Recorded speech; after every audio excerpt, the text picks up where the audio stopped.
Transport ઓફિસમાં ચાલતા જુગારધામ પર પહોંચી અંકલેશ્વર જીઆઈડીસી પોલીસે 5 જુગારીઓને ₹2.5 લાખથી વધુના મુદ્દામાલ સાથે ઝડપી પાડ્યા હતા।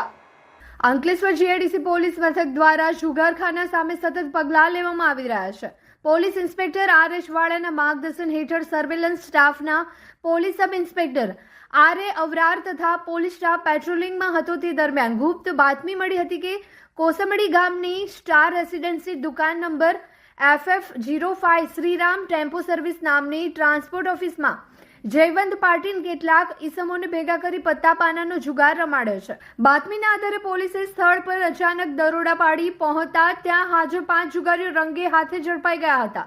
પોલીસે તેમની પાસેથી કુલ ₹53,900નો મુદ્દામાલ જપ્ત કર્યો હતો। પોલીસની આ કાર્યવાહીને કારણે અંકલેશ્વરમાં જુગારના અટકાવ અંગે ચર્ચા જાગી છે। શહેરના નાગરિકોમાં પોલીસની કામગીરીને વખાણવા સાથે અન્ય આવા જુગારખાના પર કડક પગલાં લેવાય તેવી માંગ ઉઠી છે।